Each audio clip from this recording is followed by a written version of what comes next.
Welcome to the Unstoppable Recording Machine Podcast. And now your host, Eyal, Levi. Welcome to the URM Podcast. Thank you so much for being here. It's crazy to think that we are now on our 7th year. Don't ask me how that all just flew by, but it did. Man, time moves fast. And it's only because of you, the listeners. If you'd like us to stick around another 7 years, and there's a few simple things you can do that would really help us out. I would endlessly appreciate if you would, number 1, share our episodes with your friends. Number 2, post our episodes on your Facebook and Instagram and tag me at Eyal Levi URM Audio and at URM Academy, and of course, our guest. And number 3, leave us reviews and 5-star reviews wherever you can. We especially love iTunes reviews. Once again, thank you for all the years and years of loyalty. I just want you to know that we will never charge you for this podcast, and I will always work as hard as possible to improve the episodes in every single way. All we ask in return is a share, a post, and tag us. Oh, and one last thing. Do you have a question you would like me to answer on an episode? I don't mean for a guest. I mean for me. It can be about anything. Email it to me at eyal@urm.academy. That's EYAL@urm.academy. There's no .com on that. It's exactly the way I spelled it. And use the subject line, Answer Me Eyal. All right, let's get on with it. Hello, everybody. Welcome to the December 2021 Discord Q&A with myself and Mr. Finn Mckenty. If you don't know Finn, I mean, how can you not know Finn? But just in case you don't, Finn is the Director of Operations and Marketing here at URM and Riff Hard. He's got a YouTube channel and podcast called Punk Rock MBA that has hundreds of thousands of subs. And he's kind of an OG with this online production education. You mostly know me through Creative Live, right? That's a lot of you first heard about me through Creative Live. Well, Finn is the other half of that. He's the one who was running the audio channel. And so this online metal production education thing, a lot of you associate me with it, but really it's me and Finn together that got this whole thing going. I figured that it would be good for those of you who didn't know that to know that. So, Finn, how are you doing? I'm doing well. I'm just wondering, how many one-man gent bedroom projects have I inadvertently created? What have I unleashed upon the world? I'm so sorry. I apologize to the world for all the damage I've been responsible for. Now I know what it's like to be the guy who created the atom bomb. Equal amount of destruction, at least the personal lives. But no, I don't think that everybody knows that that you were, the other half of that back then. I think that either they know you through the YouTube channel or they kind of know that you have a big role here at URM, but I'm not sure that too many people connect the dots on the fact that that was me and you back in the day doing this before anybody. Yeah, that's right. We were the first. I mean, not the first people to ever, teach this stuff online, but the kind of live streaming stuff that people think of now, obviously we do with Nail the Mix and stuff like that. But, this format, we really did pioneer that. I was able to persuade the folks at Creative Live. They were mostly doing photography and business stuff back then. This was 2013. And I was able to persuade the founders of Creative Live to, let me try some music production stuff. And they said yes. And you were the first person I thought of, since we'd already known each other and worked on some other stuff before. Said, hey, if they say yes, are you in? And, it took a little bit of arm twisting, but you said yes, and we did it. The first thing we did was the Easy Drummer course, if I recall correctly, and off the races from there. So yeah, I mean, it's crazy. It's been almost 10 years. That's insane. I know. I was thinking about that the other day. But live streaming, I mean, everyone and their mom streams, now, but 10 years ago, live streaming was way harder and way less common. So we were ahead of the curve on that. Yeah, and I do think that the live streaming aspect was the game changer as far as delivering education that can be very powerful. Because I think that, look, obviously I do believe in pre-recorded courses. We sell them, and I think that they can be great. But part of what makes our pre-recorded course is great is the fact that you can follow along with them in real time with a cohort. But just the go at your own pace style of pre-recorded courses that is so common on the internet, I think is not nearly as effective as something where you can interact with the instructor and where there's real-time stuff happening. So it was a major game changer. And to have real producers who are actually making shit that you care about is a big one. No disrespect to the other people out there who have made this stuff, but especially with metal, I mean, there was nobody that had created any kind of courses or anything like that, especially nobody, at least that I'm aware of, that was actually making stuff that people care about. It was you, Kurt, Andrew Wade, were some of the early people, who were making stuff that people actually cared about. And I think that was a big innovation too. Well, yeah, the problem with metal is that there's no middle ground. It either sounds great or it sounds terrible. So you can't get middle of the road people to show you how to make sick sounding metal or sick sounding any sort of heavy music. It just doesn't work. If you want stuff to sound like what you listen to, you have to be taught by the people who mix and produce the stuff that you actually listen to. It's kind of, it seems super obvious. And I think that a lot of people who came into wanting to learn production in the past few years almost take it for granted. But that is not something that used to exist. There used to be a world where finding out how the people who actually made the stuff was like trying to get the CIA to tell you.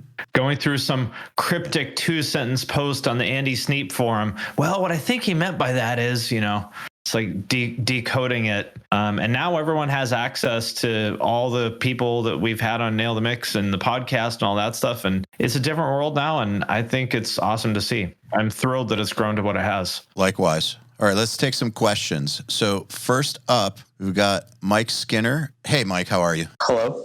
So my question is about time. I just recently am finally transitioning into a live room recording setting where I can do real drums and all that fun stuff. And going from just working in my own room, I'm noticing obviously there's lots of differences when actually recording real stuff. And I guess my question is about how would you recommend dividing the time to figure out all these new challenges and all this new stuff, I guess. And thanks again. I need to understand a little more though about what your life is currently like before we can talk to you about how to approach that. Is what are you adding to?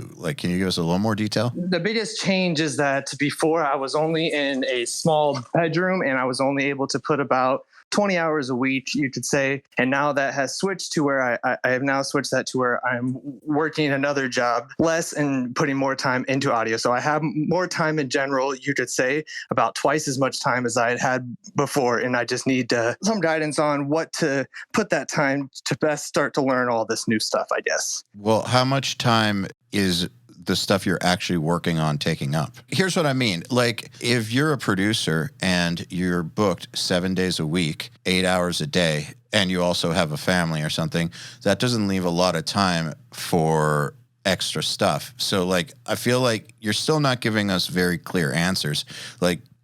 What does the stuff that you're working on now, in production, how much of your time does that take right now? And how much extra time do you have left over for the new stuff you want to learn? And your goal is to turn this into your full-time gig? Yes, exactly. And so I guess the best way to answer your question is that, to be honest with you, I don't have a lot of clients. So all of this time can be used for basically anything I want. And that's a bit of the problem that I guess is what I'm trying to get at, is that I do want to turn this into a full-time. And yeah, does that help? Yes. So basically, Finn, tell me if this is how you get it.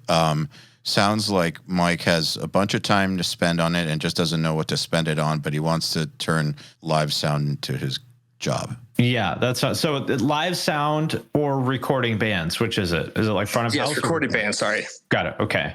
Well, I'll give you my 2 cents. If anyone, it's too bad that we closed Career Builder, because Career Builder covers exactly this. And I'm not trying to turn this into a sales pitch. It's just really good. I'm sure that there's some podcasts or something we did about it. But basically, I would suggest what I see where most people go wrong is they don't put enough time and effort into, I'm going to use the word sales, That might sound like, a dirty word, but generating work, let's just call it that. Because most creative people don't enjoy that part. I don't like it. It's not my favorite thing in the world, but it doesn't have to be that. It doesn't have to be terrible.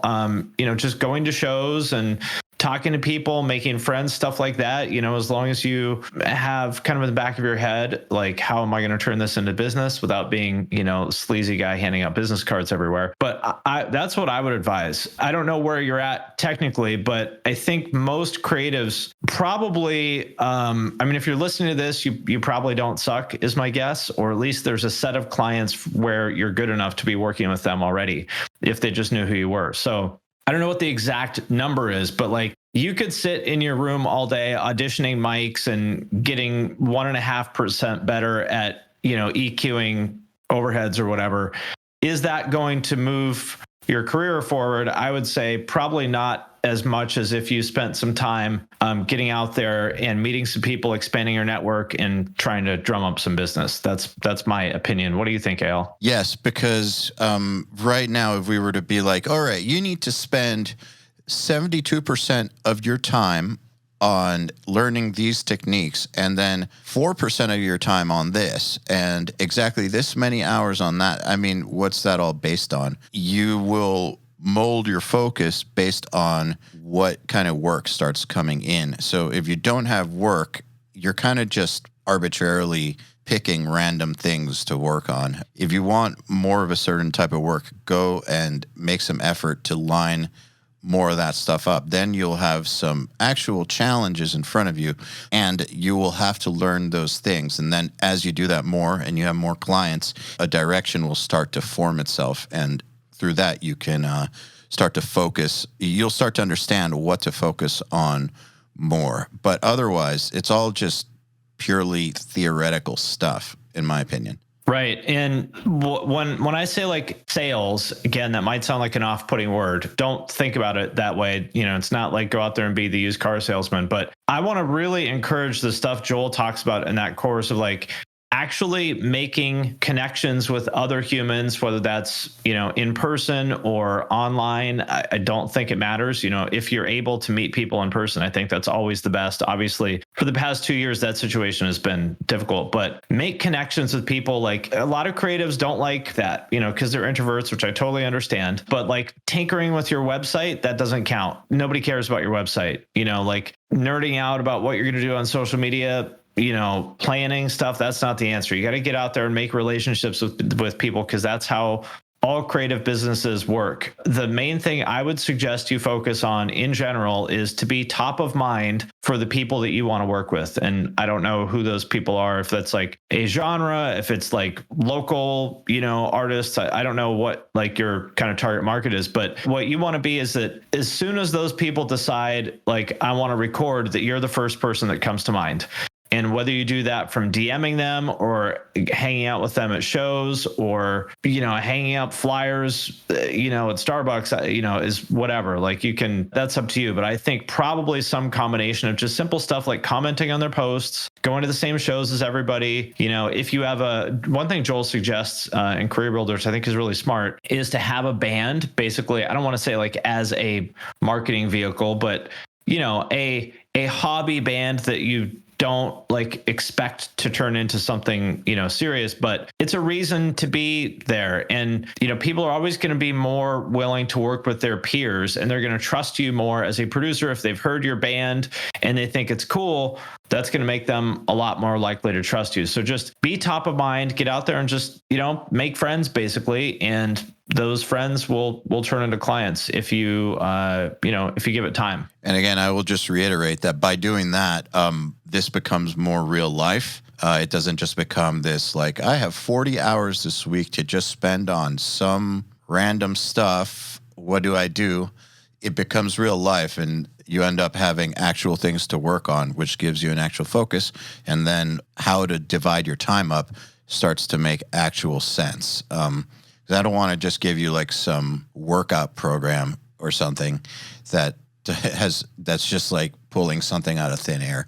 All right, Mike, thank you very much. All right, next up, Mr. Kieran Giles. You have been invited to the stage. Hey, dude, what's up? How you doing? How are you, Kieran? Yeah, I'm great. I just got a question. I guess it's more for like the whole group because it might help everyone out. So if you are a new band or you have music that's already established, because the first thing is like having music that doesn't suck, right? So let's just move that out of the way. Assume that we have a new brutal slamming death metal band that everybody's going to love. If you were to start from scratch with no like social media following or no kind of marketing experience or anything like that, what would you do first? And this is kind of directed more at Finn because you already have the social following and stuff. But like if you had to start again now, I mean, it's tough sledding. So what would you do? Well, I mean, remember, Eyal was in a band that was signed to two of the biggest labels in metal. So, he knows about this from firsthand experience and I don't. Granted, it's a different world, but let's not forget about that. Sorry about that. What I would say is that you need to remember that you are in the entertainment industry,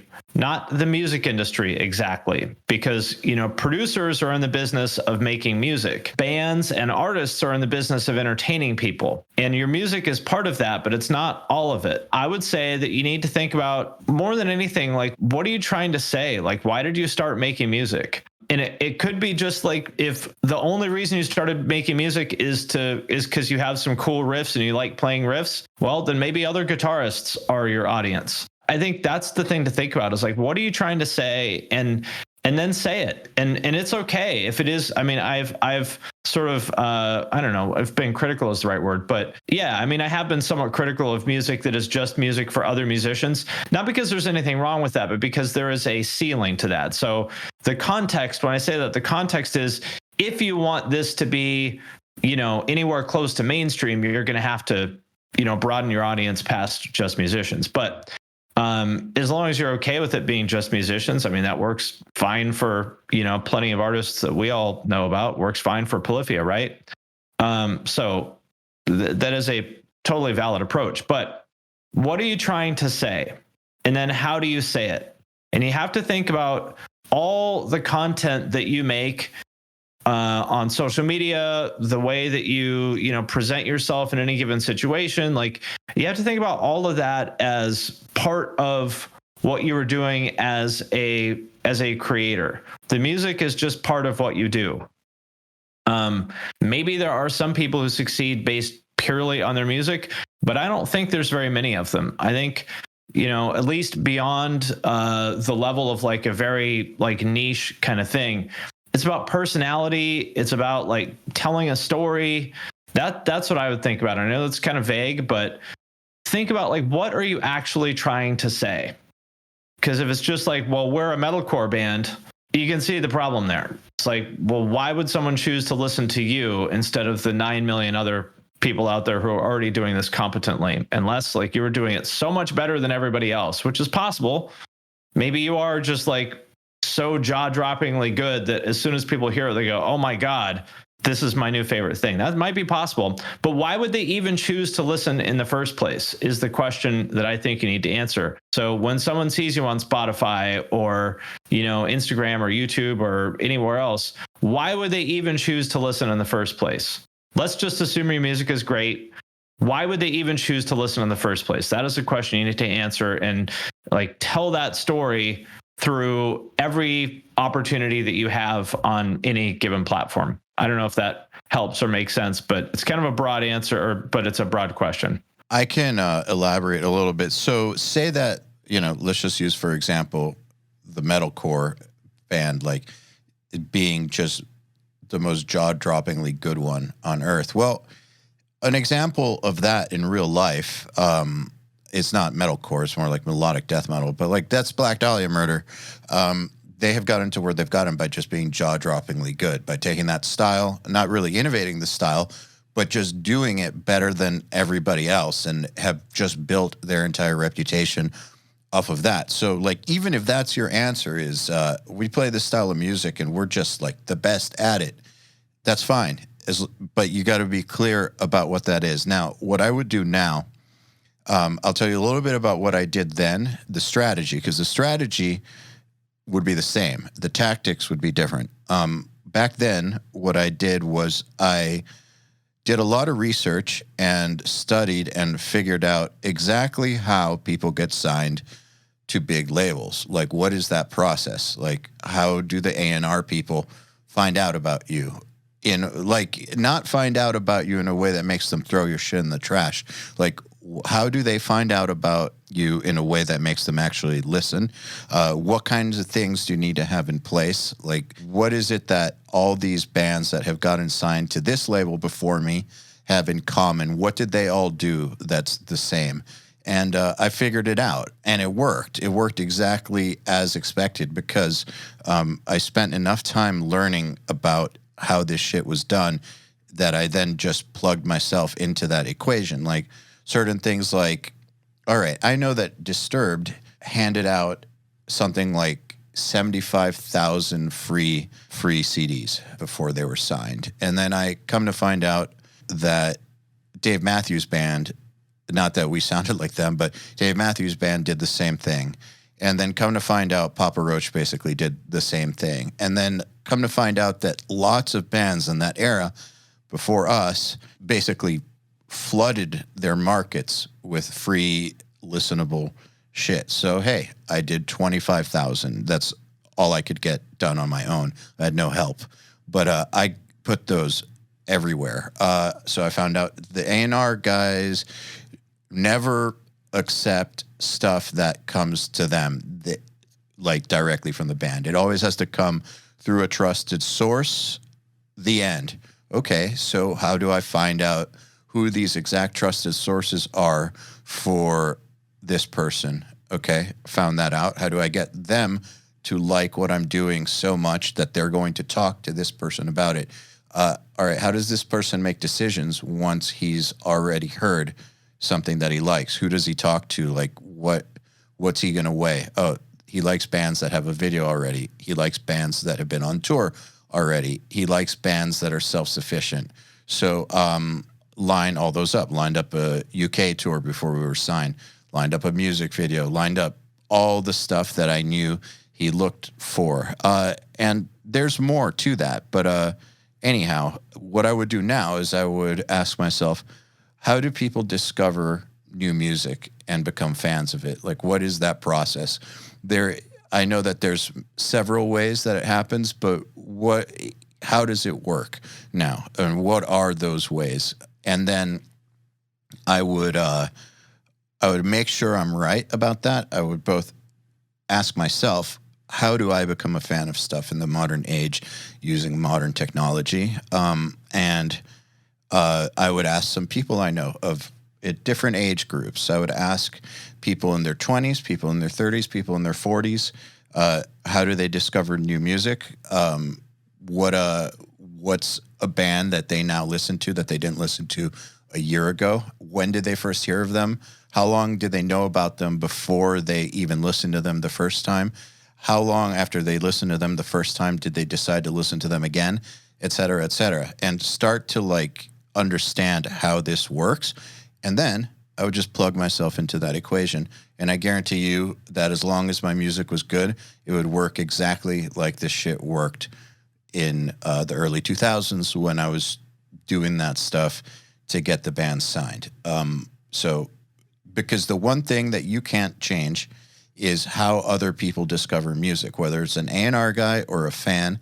The way they discover music is the way they discover music. And the beautiful thing is that now you don't have to worry about this one person, like Wizard of Oz character or, godlike character that's going to determine your entire career, and you need to figure out how to reach that person. Now you're dealing with these platforms and infrastructures that exist that allow everybody to follow a similar path for how they discover music. So do your homework, learn what that is, and then plug yourself into that equation once you figure out the stuff that Finn said. Because if you don't figure out what it is you want to say to the world and what you mean and who you are, what are you even plugging yourself into that whole equation? I said, why are you even doing that in the first place? So hope that helps. Kieran? You just blew my mind. Thank you so much. That answers so many questions. Awesome. Have a good one, man. Thanks. Hey, everybody. If you're enjoying this podcast, then you should know that it's brought to you by URM Academy. URM Academy's mission is to create the next generation of audio professionals by giving them the inspiration and information to hone their craft and build a career doing what they love.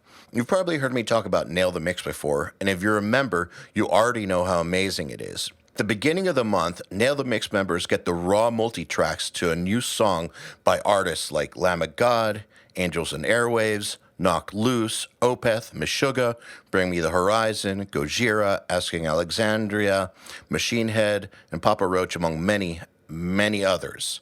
Over 60 at this point. Then at the end of the month, the producer who mixed it comes on and does a live streaming walkthrough of exactly how they mix the song on the album and takes your questions live on air. And these are guys like TLA, Will Putney, Jens Bogren, Dan Lancaster, Tui Madsen, Andrew Wade, and many, many more. You'll also get access to MixLab, which is our collection of dozens of bite-sized mixing tutorials that cover all the basics, as well as Portfolio Builder, which is a library of pro-quality multi-tracks cleared for use in your portfolio, so your career will never again be held back by the quality of your source material. And for those of you who really want to step up their game, we have another membership tier called URM Enhanced, which includes everything I already told you about and access to our massive library of fast tracks, which are deep, super detailed courses on intermediate and advanced topics like gain staging, mastering, low end, and so forth. It's over 500 hours of content, and man, let me tell you, this stuff is just insanely detailed. Enhanced members also get access to one-on-ones, which are basically office hour sessions with us, and Mix Rescue, which is where we open up one of your mixes and fix it up and talk you through exactly what we're doing at every step. So if any of that sounds interesting to you, if you're ready to level up your mixing skills in your audio career, head over to urm.academy to find out more.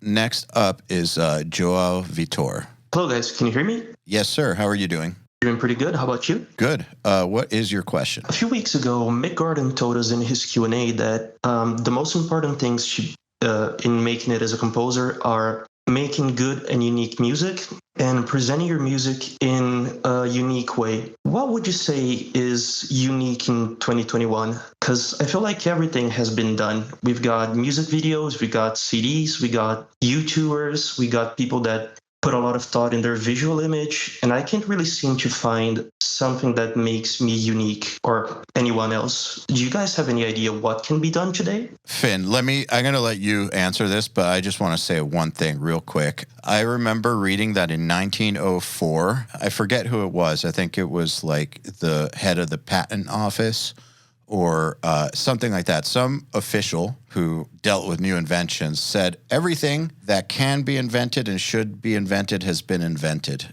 and like made this really definitive statement about how it's all been done. And so I think that you're wrong. It hasn't all been done, and that's just a normal part of the human condition, that when they can't see what to do next, they feel like it's all been done. But you're only feeling that way because you don't know what to do next. And I'll let Finn go from there. Yeah, I totally agree. I go through like every, 3 years or so, I sort of get this same feeling as Joao has about music. I'm like, man, it's all been done. Nothing interesting is ever going to happen again. And I get like burned out on music for a few months. And then some artist or scene or genre comes along and I'm like, holy shit, that is the coolest, most fresh, innovative thing I've ever heard. This is amazing. So I think, it's just a matter of, there's always something cool happening or about to happen. The way I would think about this is, first of all, to like go back to first principles is like, for one, originality has no inherent value per se. Now, I do think it is important to be different, but simply being different is not the same as being good. I mean, anybody listening to this right now could probably go make a piece of music that's not like anything anyone has ever heard before. That doesn't mean people would want to listen to it, right? So the way that I would think about this is the way we approached it. So I used to be a graphic designer for Abercrombie and Fitch. And I think, visual art and music and like it's all the same thing to me. The way that we would approach it our design philosophy in general was classic with a twist. 80 or 90% of every design would be classic, meaning familiar, because people like familiar. People don't want stuff that is totally new and unique. And so 80 or 90% of it would be grounded in something familiar and classic. And then there were the other 10 or 20% would be the little twist that you put on top of it. So, you know, to use a band like Polyphia that I mentioned before, they're doing, you know, instrumental, you know, progressive guitar music, but their twist is that they incorporate some kind of like rap, you know, hip hop sort of energy there and like really innovative visuals. That's their twist. What that is for you, I don't know anything about you, so I don't know what that should be, but it doesn't have to be much. That's the main takeaway I would say is like, you only need like a very tiny little thing. Like it could be as simple, like think about Lamb of God, like just like their snare sound, Chris Adler's snare sound is I'm not saying that's like all that makes Lamb of God unique, but it could be something that simple. You know what I mean? It does not need to be much. Some particular scale that you use a lot, or just some very little thing. So don't feel like you have to boil the ocean and like reinvent music. You just need one tiny little thing in your music or the presentation of it. Like it could be very, like all the pop punk stuff that's coming out now sounds straight out of 2001, 2003, like Jaden and, you know, Lil Huddy and all that, like TikTok pop punk stuff. There's nothing innovative about that from a musical perspective. What's different about that is that it's solo artists now. It's like all these like pretty boy solo artists. That's how I would think about it. Like take the pressure of like reinventing music off of yourself, because if you are talented enough to do that, good for you, but most of us are not. Just think about what is the one small twist that you can add that is going to be different. And I don't think it has to be much.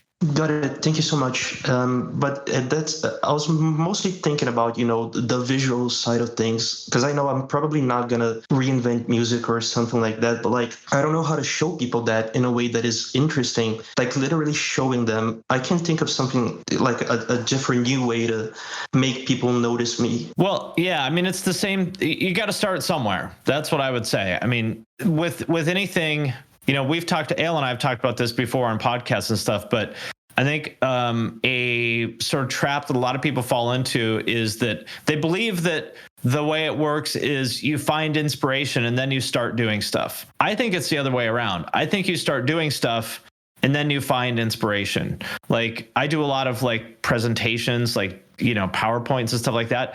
Every single one of them starts the same way. I'm like just struggling. For the first like third, I'm like, what the fuck am I doing? This is like a mess. This is a disaster.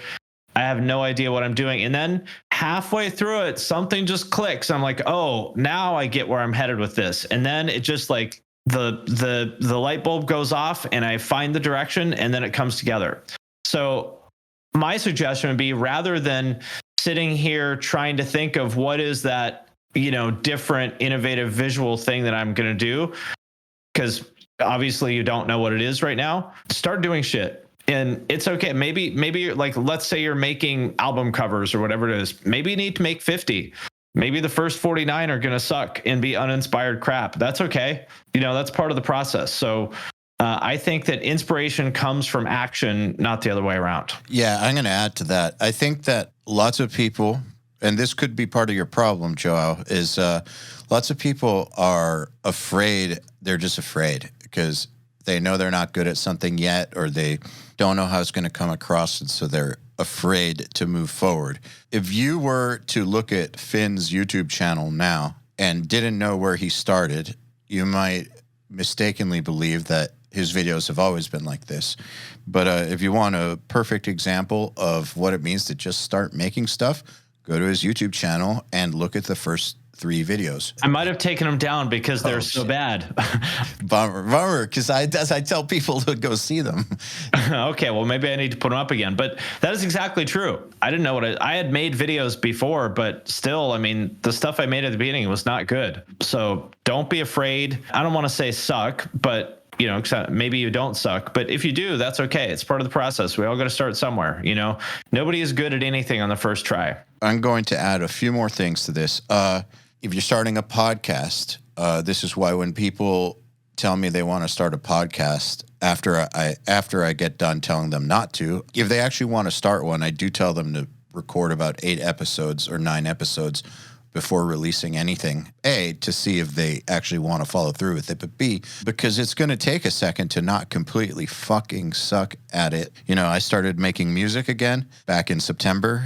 Only now, in December, is the stuff that I'm making starting to sound like me. So I kind of had to be writing stuff. I wouldn't say that it sucked, but like I've been writing and finishing stuff for the past few months that isn't quite as good as I know that I am. And I've still been doing it. If you want to take an example, like I heard Paul McCartney on Howard Stern the other day, and they were talking about George Harrison and how, you know, he was asking if George was kind of like underestimated by John and Paul, because he was a really great writer, but they didn't really work with him. And Paul said that, you know, basically George started writing later than them. And so they had gotten their first 100 bad songs out of the way long before he even started writing in the first place. So it took him a while to catch up. He had to get his 100 bad songs out of the way. Eventually he did, wrote some of the greatest songs of all time. But if he had just been too scared to do it because he was working with those two dudes, if he was intimidated and was like, I'm not as good as them, and didn't write his 100 shitty songs, who knows? Maybe he wouldn't have written some of the great stuff he ended up writing. So this is true whether you're trying to be a songwriter. It's true whether you're starting a YouTube channel, a podcast, like anything. You have to just get started. Get started. Stop thinking about it. Just start. Okay. Thanks, Joao. Thank you. Gonna get shit done. Thanks so much. All right, good. Next up is Mr. Joe Scaletta. Hey, Joe. How are you? I'm doing good. Thanks, Sven, for doing this. I'm curious, what are your thoughts on cryptocurrency, NFTs, and all that in the music industry moving forward? And if you think there is a future with that, is that something that local bands can tap into, or is it something only for the top tier? I definitely think there's a future for it. I mean, I believe it was yesterday, for example, Nike just bought a NFT studio called Artifact for an undisclosed amount of money that was hundreds of millions of dollars. So I would say if Nike feels that there is something there such that they'll pay hundreds of millions of dollars for it, I'd say it's a pretty good sign that there is something there in the future. I mean, we've seen, like, what is the total NFT market worth now? Like, I don't know, it's billions and billions of dollars. So I think there's Avenged Sevenfold has one. I mean, there's definitely something there. And crypto and NFTs are two different things. I'm going to focus on NFTs because I don't think crypto really has any relevance to music per se, but I think NFTs definitely do. If you're not familiar, an NFT stands for a non-fungible token. So essentially it is a record that you have bought a thing. And that thing, you know, you think of it as like buying a JPEG, but it's not that. It's a record that you bought. It's a record that you were the buyer in this transaction, and that can come with various things, one of which is an image. Like, so that's when they say you bought a JPEG. Well, no, you completed this transaction, and part of that is a JPEG, but it can also come with things like access to events or whatever. Like, for example, I don't remember exactly what Avenged Sevenfold has, but like, think of it more like membership to a fan club than buying a JPEG. So for Avenged Sevenfold, if you buy that, you get access to like certain VIP meet and greet type things, stuff like that. And there's only a limited number of these things available. So if you're an Avenged Sevenfold mega fan and you really want to go to one of these events that are only for NFT holders, and I don't know if they're doing that exactly or not, but let's pretend they are. And one of these events is only for NFT holders, then they call it a death bat, I think is what they call theirs. Well, you got to find a way to buy somebody's death bat from them, just like a ticket to the show. So I would say think of it more like a ticket to a show than a JPEG. Just like when you get a ticket to a show, it's like you're not just buying a piece of paper, you're buying a piece of paper that allows you to go to this show, right? So think of it that way. And there's a lot of other interesting things there. For example, there are royalties that, like, unlike vinyl or a ticket or something like that, or one of these other things that exists in music, if I am a holder of a death bat and I sell it to you, I might get a percentage of all future sales of that thing, or the artist might. I mean, all these things can be, dictated in the terms of when you create the thing, you can settle this stuff up. So there's definitely something there. There's a lot of like bullshit scams and NFTs. A lot of them clearly are not going to end up being anything. We're still in the very early stages of it, but I think there's definitely something there. I guess the thing that's disappointing to me is that I listen to a lot of media, like in the kind of tech and business space, and I pay attention to a lot of rap stuff also. And people in hip hop and tech are generally like all about it. Like generally they have questions about NFTs, but generally they're enthusiastic about it. People in the rock world either don't know what NFTs are or have already decided that they're a terrible scam. And that's a shame, because that just means they're going to miss the boat. This is happening. It is going to continue to happen. And a lot of people are going to make a lot of money from it. Not that money is the most important thing in the world, but we all know that is pretty fucking hard to do for musicians, right? I mean, any kind of creator, making money is the hard part. So I would say, at the very least, have an open mind about it. Nobody knows where this stuff is going to go exactly, but there's way too many smart people, way too much money going around for this to be a nothing burger. Like, there is something here. So I would say for like a small band, don't worry about it. Like, if you're struggling to get people to care about your music, you're going to struggle even more to get them to care about your NFT. So I wouldn't worry about that. But I would say, just pay attention to that. But that might change in the future. That's the way it is now. But maybe someone will come out with some sort of NFT platform or something like that all of a sudden makes this, a viable opportunity for someone with a small audience. I don't know. And there's going to be someone who proves me wrong. There's going to be someone who's like a nobody and they put out some sort of like really brilliant, amazing NFT. And that's the thing that puts them on the map as a musician. Somebody will do that. So it's still so early. It's hard to have any kind of strong opinions about what's going to happen or where it's going to go.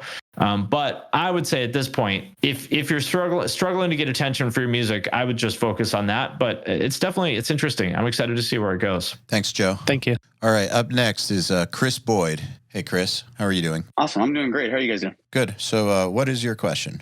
So my question is about making connections. I understand that, in the music world and honestly, much of the business world at large, it's all about who you know and how you've made these connections. And I know that, you guys saw an opportunity to talk with Creative Live, to start the whole audio channel thing. And that kind of has obviously now become its own big thing with URM and whatnot.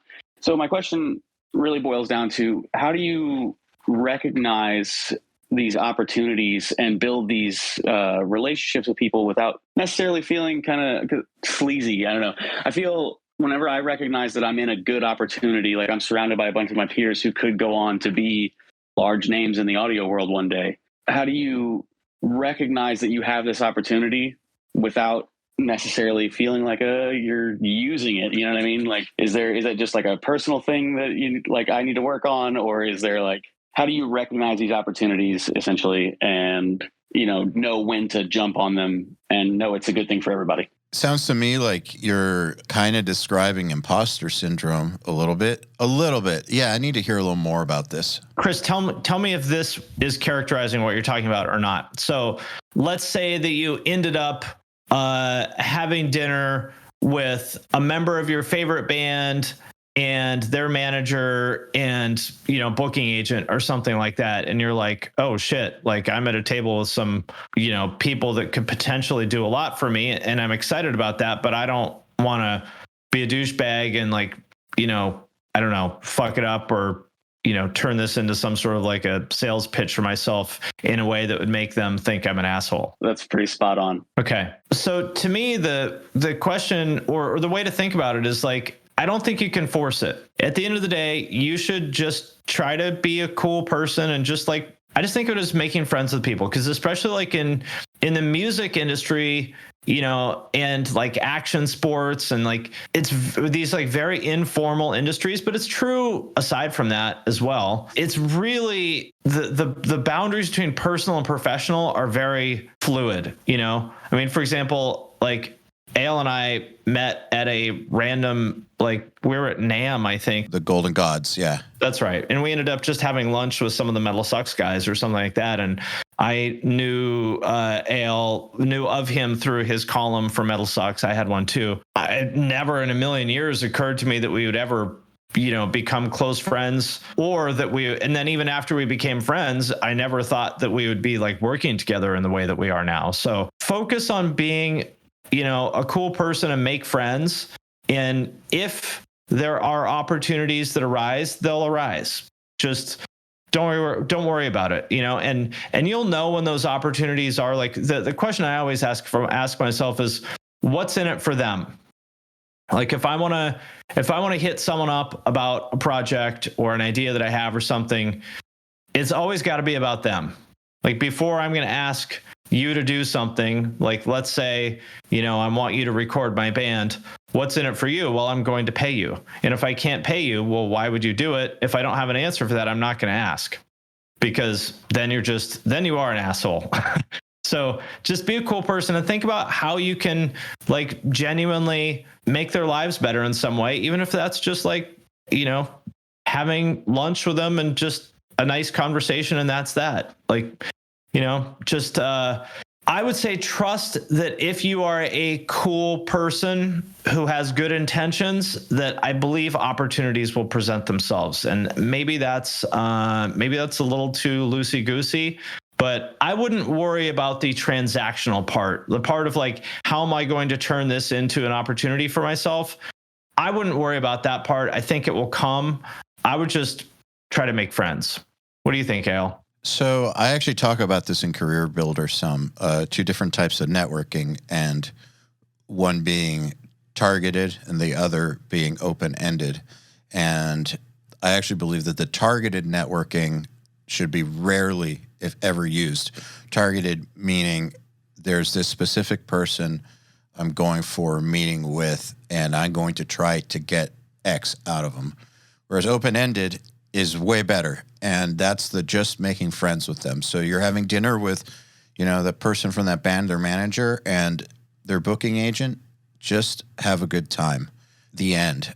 And try to apply that to all your networking scenarios. Is just try to have a good time and make friends with these people. Because if you are a legit option for them, like as a producer or whatever, I don't know exactly what the context is, but just say, as a producer, they are going to make the decision for themselves if you are an option, and it's not going to be because you told them that you are a producer. Like, you should trust that these people, if you want to work with them, they're very, there's a reason for that, and it's because they generally know what's best for them. So you don't get to decide if you're actually an option for them. However, you do get to decide if you're going to do your best to just get along and be friends. And that's what I would decide to do, is just try to keep the relationships going. That's it. Just keep it going. It's amazing. Like what Finn just said, that's absolutely right. We met years before any of this happened, and several of my working relationships, some of my best working relationships are like that, and some of the biggest stuff that I've landed has come as a result of stuff that was purely in the professional friend zone, sometimes for 5 years, sometimes 10 years. Like, just make friends. That's it. Does that help, Chris? Yeah, that's great. I really appreciate the insight, honestly. No problem. Thank you. Thanks. All right. Up next is Sean O'Shaughnessy. Sean, you have been invited to the stage. There you are. How's it going, Sean? Oh, hey, I can't complain, but I still do. How are you folks? Good. Very good. So what is your question? You folks are busy folks. Always. We all know that. You guys are constantly doing good work. I'm curious. Let's say you have a goal in mind, like a field goal. You're moving the ball down the field. How do you stay ahead of that goalpost and plan to hit the next goal? Like, how far ahead are you thinking? What are strategies you have to like finish one like landmark and move on to the next? Does that make sense? Yes. So I can't help but think 5 steps ahead. Like that's just the way my brain works, is once there's a goal or an opportunity or something in front of me, like my mind immediately goes to, and then this can happen, and then this should happen, and this should happen. And so in my mind, I always know what the next field goal is. It's very rare that I don't actually have that in my head. So the reason that's good and the reason that's important is because by knowing what comes next or helping yourself develop the vision for what's next, that's how you're going to be able to stay ahead of it. Because if you don't know what that is, how are you going to stay ahead of it? Like, you need to know what direction things are going in order to be able to stay ahead in any meaningful sort of way. So I find that a lot of people confuse that with the weird idea you see in self-help about planning out your next 5 years, like in real detail. It's not that. That's not what I mean at all. I don't think that shit works. But you should have some idea of where you would like things to go, but then also where you see them going logically, and then just do the mental homework of asking yourself, like, well, so what does that mean? What are the things that are involved with what that potential next outcome will be? What do I need to be doing now for that? Or what do I need to be doing if field goal A is the first thing? What do I need to be doing the moment I land that in order to be able to keep moving? Or what do I need to do now, then leave it until I, set it up now, put it aside, get field goal A so that it's ready for me the moment that field goal A is hit. The only way to do that is to know what's next, or have some sort of idea, like some sort of directionally correct idea. So I would say broaden your vision. What do you think, Finn? Yeah, I agree with all of that. The one thing I would maybe layer on top of that, which you sort of talked about, if you Google this, you'll see, like, look up cone of uncertainty, which basically means the further something is in the future, the less certainty you will have about how it's going to go down. So, for example, I have a vision of, where I want URM to be in 10 years. I don't know what's going to happen in 9 years, like how we're going to get, like, I couldn't tell you, like, well, what exactly will it look like in 9 years? I don't know. But I do know that next month, on Nail the Mix, we're having this producer and this band, and I still need to get the promo video from them, and I need to do this, I need to do that, because that's happening in a couple weeks.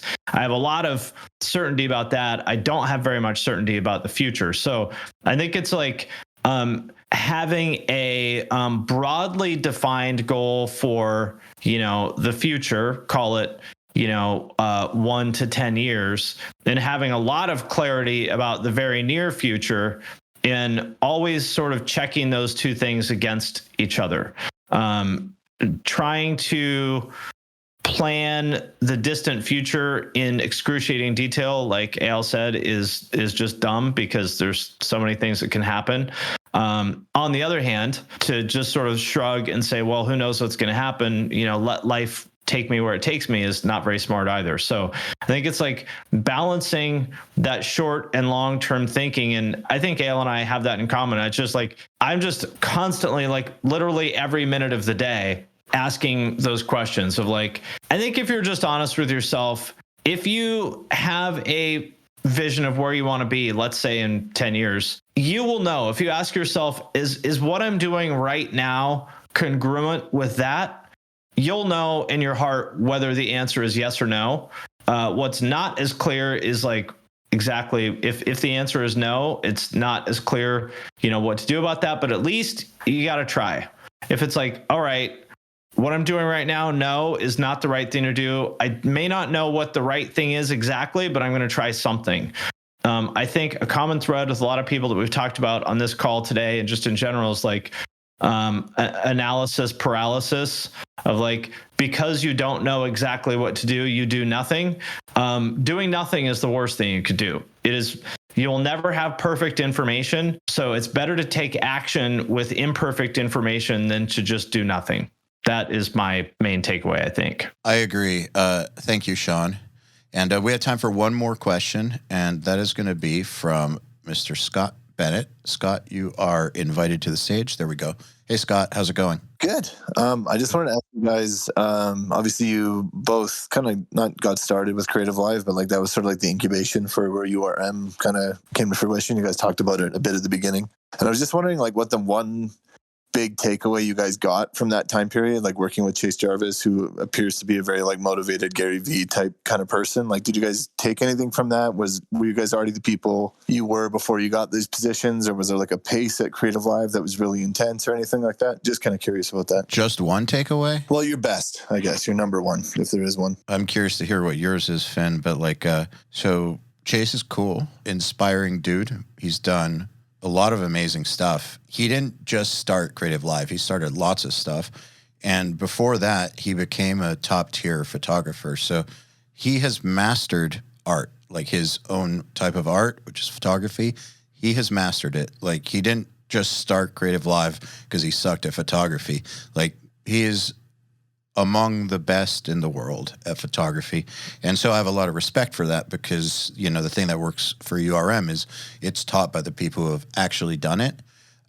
And Chase has actually done it, and that was Creative Live's big focus at first was photography. So he was coming from a place of total expertise. And taking that a bit further is what I realized at Creative Live was that you have to have the expertise in metal and production in order to do this right in metal and production, which is why I started to realize that I needed to do it apart from them.